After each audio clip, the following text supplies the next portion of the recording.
Welcome to Love from Lisha for an extra dose of love in your day. Do you look at holiday hosting as, oh yay, or oh no?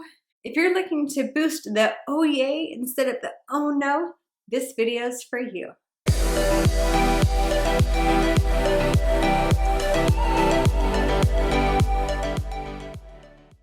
Holiday time is in full swing. Are you someone who's hosting? Are you hosting willingly or out of a sense of obligation? I remember being little and just going to celebrations and the anticipation and the fun, and it was all about that. And then as I got older, it became more of these relatives or these family friends are starting to get a little bit older and not so into hosting or not so able to host. And that's when you start seeing heads turn like, so what are you doing? Oh, what are you doing?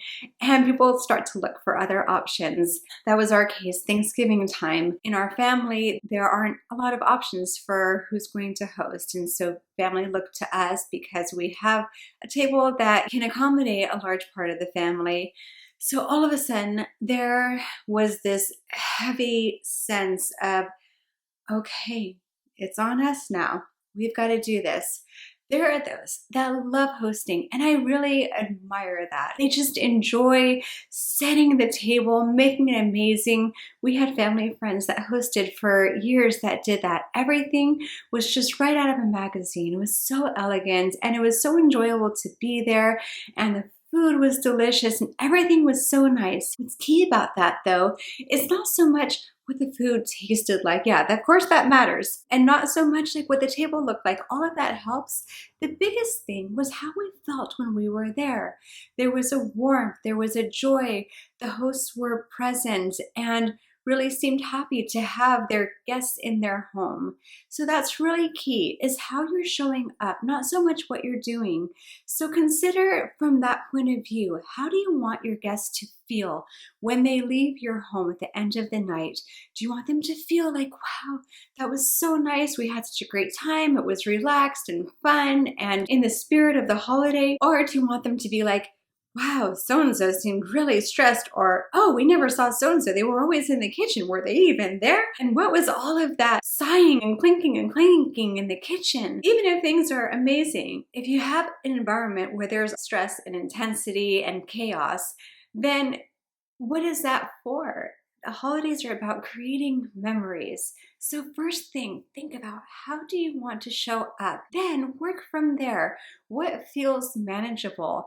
If preparing an entire meal and decorating the whole table feels a bit overwhelming, think about how to cut that back. It's all about choice. When you're hosting, you get to choose. You get to choose what food is served, if people are contributing food, what they're contributing, how fancy you're going to make the table, if you're going to use disposable servingware and cutlery, whatever that is, think about what feels manageable and start from there. And then anything that you do beyond that is just icing on the cake. Also, if hosting a dinner feels like a lot, you could do something like a brunch or a potluck, something that feels a bit more comfortable.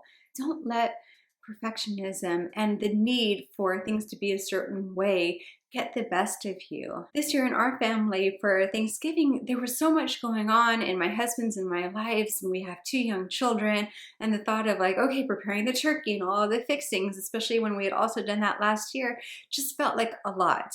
And it felt like I was having to do it. It was an obligation, and I thought, gosh, this is building up like resentment. Why me? Why us? Why do we have to be the ones to host? That just wasn't the attitude I wanted to go in with. So I paused and thought, what if there's another option? This is not the way that it has to be. This is the way I'm choosing it to be. So what is another choice? Another choice was to purchase a ready-made meal. And the family loved it. They enjoyed the food. They said it was delicious. And then what I got to do, instead of focusing on those items that I felt like I needed to have at the table, I made the things I was most excited about making. That all of a sudden shifted the entire mood and the entire mindset because I was making what I wanted to make, what I wanted to contribute. And then I extended that to family. I said, bring your favorite item that you would really enjoy having at the table. And that way you don't have people who are sitting there saying like, oh, Why isn't there cranberry sauce? I love cranberry sauce. It's my favorite part of the meal. Why isn't there cranberry sauce? Well, if they love it so much, let them bring that favorite item. And then too, they are feeling pride in being a part of that experience and knowing when people are eating that item and enjoying it, it's because they contributed. It's about togetherness, it's about connection and contributing. So why should you have all the fun? Let others come and do it. If you have children, invite them to help decorate the table. My children, they decorated the table and it was fun for them and it added extra personality and character to the table that otherwise wouldn't have been there. Notice any tension that's coming up and what is around that. And look at, this is the choice that I'm making. I don't have to make this choice. I can look at another option. If you think family member so-and-so is gonna say, where are your famous dinner rolls made from scratch? Why aren't they here? Just be ready with an answer to say like, oh, we changed it up this year. I hope you enjoy these muffins instead. Be ready to just go with the flow of whatever it is. Be in that moment and choose to look at the positive, what feels manageable, what brings joy. And if it doesn't, then make a different choice. Go for another option that is more appealing. I'd love to hear your comments about what holiday time is like for you. What are some challenges? What are you going to try to do differently? What type of experience are you hoping to create for your guests? If you like this video, please click like, share, subscribe, click the bell to be notified of upcoming episodes.